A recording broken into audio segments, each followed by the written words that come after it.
Hey guys, welcome back to my solo progression series. In today's video, I'll be going through a few things, namely Lionheart Castle. We'll be talking a little bit about familiars, and one of the most important progression tools in Reboot, which is U-Garden. So unfortunately, this episode isn't too useful for those who are in the regular servers, so I do apologize for that. Before we go into the video though, I do want to say thanks to the people who are watching. I made this channel mostly for fun and to keep track of my own progression, just as a log for myself. But these videos have gained a lot more views than I expected. I expected like less than 50 views per video, but like the most recent one has over 500. So I do want to say hi to the new subscribers and the new viewers, and I'm glad that you guys are enjoying the content. Anyway, let's go into today's video, starting off with Lionheart Castle. So from where we left off, I was about level 135. And I decided to go to Lionheart Castle to finish the Von Leon prequests. And there's a few things that we gain out of completing this prequest. So the first thing, of course, is it's the prequest for Von Leon. So later down the track, when we decide to boss more and when we're strong enough, we can fight Von Leon and he will drop pretty good drops. Namely, he drops his equipments, which can get boss flames. If you aren't familiar with flames, don't worry too much, because I'll be explaining it every time that it comes up. The second thing about Lionheart Castle is the fact that it gives us a familiar set. If you guys don't know, the familiar set is a small bonus that your character gets for getting all the familiars of a specific badge. If you guys press your familiar button, you'll be able to go to the collections tab and you'll be able to see the badges that you can get and the various bonuses. And Lionheart Castle is one of the easiest badges to get, and it also happens to be one of the best badges. It gives you 1% attack, which is pretty nice boost, especially if it's for free. And as you go through Lionheart Castle, as you can see in the background, you'll be getting the familiar cards pretty regularly, and you only need one familiar card for the 6 monsters that you find in Lionheart Castle. To get the badge, you just need to collect all 6 of the familiars and then use them, and you'll be able to equip the badge in your familiar tab. Speaking about familiars, I wanted to go in depth a little bit more as to which familiars I'm looking for my solo progression. So there's only really 3 familiars that I'm looking for, and they are the ones that give boss damage, the ones that give IED, or ignore enemy defense, and drop rate. Through all the familiars that I've opened, I haven't got a IED or boss damage one yet, but that's okay because they're pretty rare, so I'm not expecting too much in that respect. But it's always good to keep in mind to open your familiars to see which ones you can get. To use your familiars, you will have to equip them in the familiar tab. Then you have to use the skill that is in your beginner tab, and it will let you summon your familiars. Once you complete the Lionheart Castle badge, or any badge really, just need 1, you'll be able to summon 2 familiars instead of 1. Once you complete 10 badges, you'll be able to summon 3 familiars instead of 1, but that is a longer goal down the line. After completing Lionheart Castle, I went to a map called Fox Ridge Flash in Korean Folktown. Keep in mind, from this point onwards in the series, I'll be doing Zachem every day to get the levels and to go for the items, but I won't be showing that on camera until I get something good. So keep in mind that doing Zachem every day is really efficient, and it gives you a nice amount of bonuses if you get the Zachem drops. I stayed on this map until around level 140. Once you hit level 140, you'll be getting something called hyperstats. They're basically like stat points, but you can put them into other things other than your main stat. What I recommend doing is putting the extra skill points into bonus EXP, so you can train a little bit faster. And whatever other spare points you have, you can put it either into crit rate, crit damage, or just damage. I'll leave that up to you to decide which one you prefer.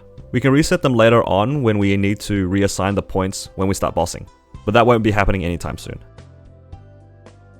Another thing that I will be doing every single day alongside Zachem, at least for a few days, is leveling up my smithing profession.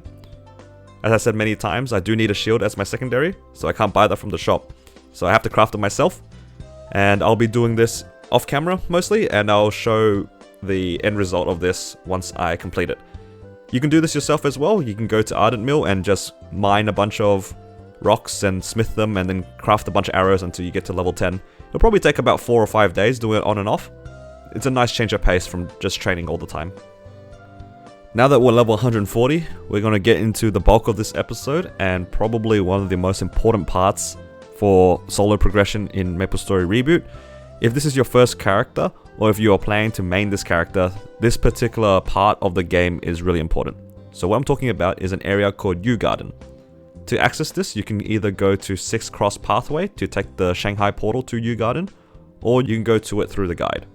Once you get to U Garden, I do recommend saving the main city's map into your Hyper Teleport rock because you can't actually access it through the map. And registering the map into your rock will help you get there a lot faster. So the whole goal of U Garden is to complete all the pre-quests, to unlock all the daily quests available on the quest board in town. So if you guys aren't aware, there is a quest board that has 5 different quests that you can do every single day. And it's basically just the NPCs asking you to do things like kill a bunch of zombies or pick up a bunch of items, things like that. And if you do all 5 of them each day, you can get up to 26 coins. I tend not to do every single one of them every day because some of them do take a while and I don't want to spend about an hour or so trying to find 10 goat milk. It's just not worth the time. So just do the ones that you find easy and just do them every day on and off. It'll give you some EXP, which is nice, but the main thing that you're going for are the coins. And the reason for this is because the coins allow you to buy epic potential scrolls from an NPC. So the NPC is only around for 8 hours a day at a specific time, but he's around for about a third of the day. For me, it's quite difficult to actually talk to the NPC because he appears around 4 AM my time until 12 PM, which is when I sleep and work. So I'm only really able to buy them from the NPC over the weekend, which is fine, so I just buy all of them at once. If when you talk to the NPC he doesn't sell the scrolls, you can just change channel until you find an NPC that sells it. Another great thing about U Garden is the fact that it has a lot of the flowers and rocks that you can mine and harvest in the maps. And remember in episode 1 when I suggested everyone learn herbalism and mining? This clip shows exactly why it is so good.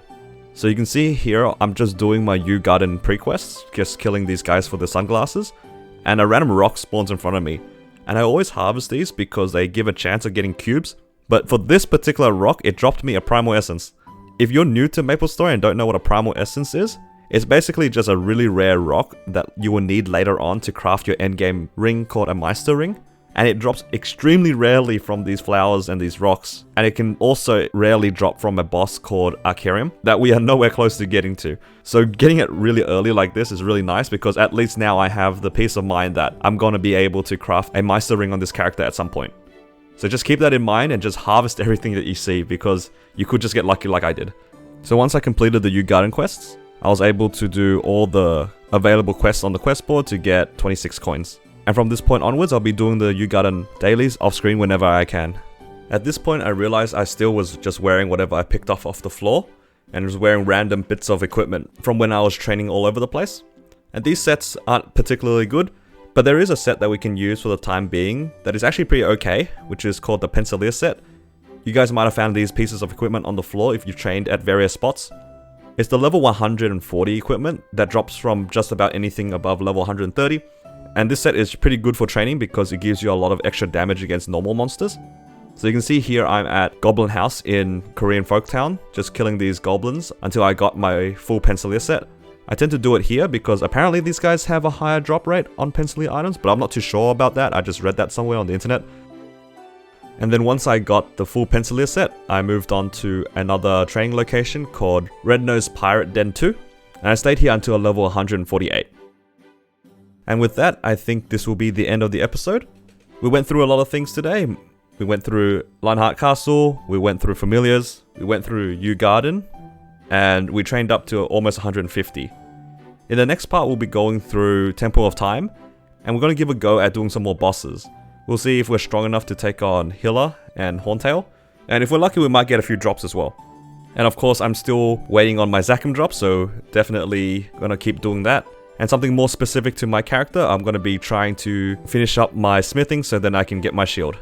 Thank you guys for watching. If you enjoyed the video, please like, comment and subscribe. I really appreciate the support. The previous videos have been getting a lot of views and it's still pretty surprising to me. So thank you again for watching. And yeah, have a nice day.